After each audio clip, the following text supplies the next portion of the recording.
Youth লোকৰ এই যোনটো পশ্চিমগাঁও সমষ্টি এই ক্ষেত্ৰত আপুনি কি কয়? যোৱা 17 বছৰ হাগ্ৰামা মহিলাৰ শাসন আছিল। সেই সময়ত আমাৰ ডেকা ল'ৰা ছোৱালীবিলাক কথা ক'ব সুযোগ পোৱা নাছিলে। যিটো গণতন্ত্ৰ ছিষ্টেম, ডেম'ক্ৰেটিক ছিষ্টেম BTRত চলা নাছিলে। BTCৰ হাগ্ৰামা মহিলাৰ গুণ্ডাৰাজ চলিছিলে। গতিকে এই গুণ্ডাৰাজত মানুহবিলাকৰ যি কথা কোৱাৰ অধিকাৰ, যিটো সংবিধানৰ আৰ্টিকল 19 আমাক দিছে, এইটো সম্পূৰ্ণৰূপে খৰ্ব হৈছিলে। এতিয়া প্ৰমোদ বড়ো ডাঙৰীয়াৰ নেতৃত্বত সকলো জাতি জনগোষ্ঠীৰ মানুহ, সকলো ডেকা ল'ৰা, বিভিন্ন শ্ৰেণীৰ মানুহবিলাক নিজৰ যি আশা আকাংক্ষা এইবিলাক কথা ক'বৰ কাৰণে, নিজৰ যিবিলাক মানে জাতিৰ সমস্যা আছে, ব্যক্তিগত সমস্যা আছে, গোটেইখিনি কথা পাতিবৰ কাৰণে এটা সুযোগ পাইছে।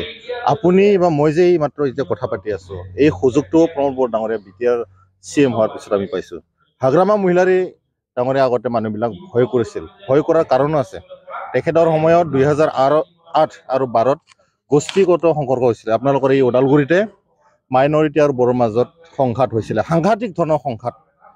আৰু এই সংঘাতত যিবিলাক মানে ধ্বংসযজ্ঞ চলোৱা হৈছিলে, এই ধ্বংসযজ্ঞত ক'ৰবাত নহয় ক'ৰবাত হাগ্ৰামা মহিলাৰ ৰাজনীতি লাভালাভ হৈছিলে। গতিকে এই গোটেইখিনি আজি যদি আমি হিষ্টৰীটো অকণমান বুটলি চাওঁ, আজি আমি শান্তি পাইছোঁ। আজি আপোনাৰ লগত কথা পাতিব পাৰিছোঁ। এই যে ডেকা ল'ৰা ছোৱালীবিলাক আমি 100 জন মাতি ফালে যে কথা পাতিছোঁ, তেওঁলোকৰ পৰা আমি ছাজেশ্যন বিচাৰিছোঁ। তেওঁলোকে ভৱিষ্যতে কি কৰিব বিচাৰিছে, BTR কেনেকৈ হোৱাটো তেওঁলোকে আশা কৰিছে, এই কথাবিলাক তেওঁলোকক আমি ক'বৰ কাৰণে সুযোগ দিছোঁ। আৰু তেওঁলোকৰ মনৰ কথাটো কৈছে যে হাগ্ৰামা মহিলাৰ সময়ত সঁচাকৈ আমি কথা ক'ব পৰা নাছিলোঁ। এতিয়া প্ৰমোদ বড়ো ডাঙৰীয়া খুব মানে ফ্ৰী মানুহ, তেখেতৰ লগত আমি নিজাববীয়াকৈ কথা পাতিব পাৰোঁ। আমাৰ আশা আকাংক্ষা আমি শ্বেয়াৰ কৰিব পাৰিছোঁ। আপোনাক মই প্ৰশ্ন কৰোঁ ছাৰ, মানে এতিয়া BTR অঞ্চলত প্ৰায়ভাগ মানে এতিয়া 4 বছৰ ৰানিঙতে মানে কৰি দেখাই আছে। তো গোটেই আকৌ যদি আগুৱাই যায়, আকৌ 5 বছৰ চান্স পায়, কেনেকৈ সলনি আনিব বুলি আপুনি কি আশাবাদী কৰে? হাগ্ৰামা মহিলাৰে লিখি ৰাখিব লাগে।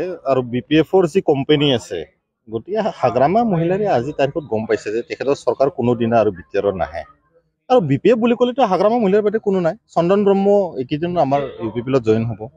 শাম্পা বৰগয়াৰী তেখেতে BJPৰ লগত আলোচনা কৰি আছে, BJPত জইনিং কৰিব।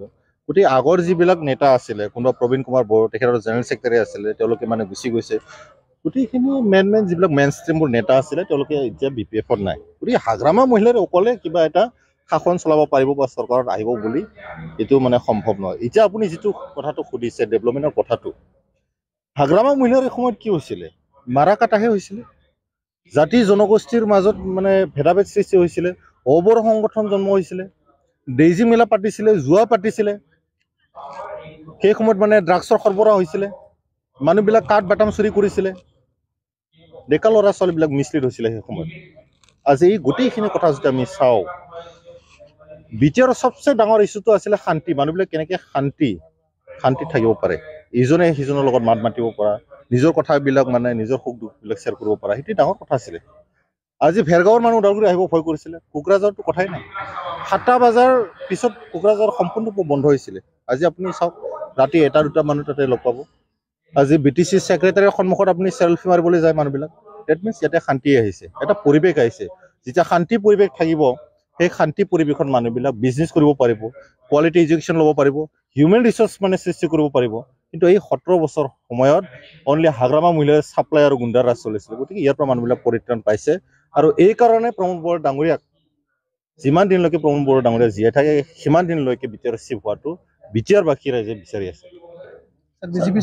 বিজেপি চৰকাৰে যেতিয়া আমাৰ BTR সোমাৰ পিছত পাব্লিকৰ কৈ আছে হাগ্ৰামা চৰকাৰে মানে এইটো বেলেগৰ আণ্ডাৰত থাকি পেলাই কাম কৰি আছে। নাই।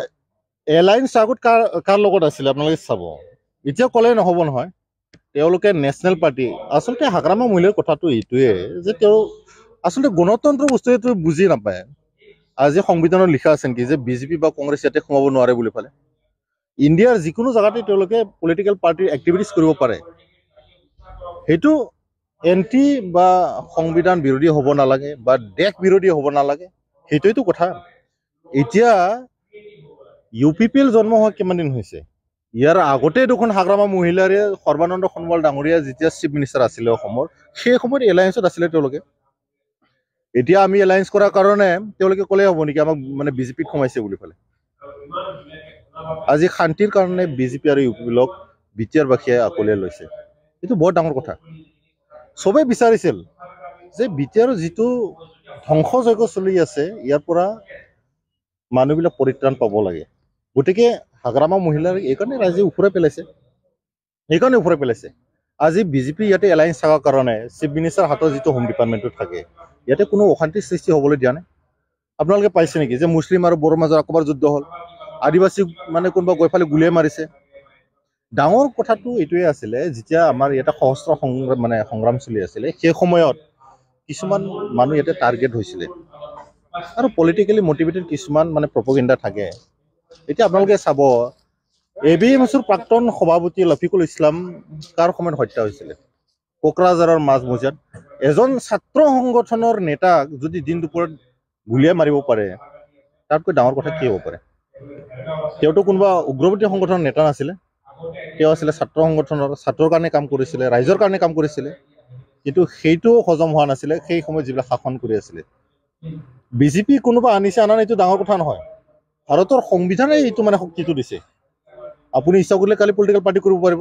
আপুনি সাংবাদিক, আজি সাংবাদিক, অহাকালি আপুনি বোলে ভাবে এটা ছাত্ৰ সংগঠনে খুলি দিওঁ, অহাকালি এটা ৰাজনীতি সংগঠনে খুলি দিওঁ, অহাকালি এটা NGO চলাই পেলাই ৰাইজক সহায় কৰোঁ। আপোনাৰ এইটো অপশ্যন আছে।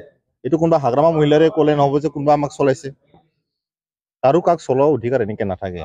মানুহ যেতিয়া শিক্ষিত হ'ব, ডেমক্ৰেটিক চিষ্টেমটো ভালদৰে চলিব, তেতিয়া আপোনাৰ চব ঠিক হৈ যাব।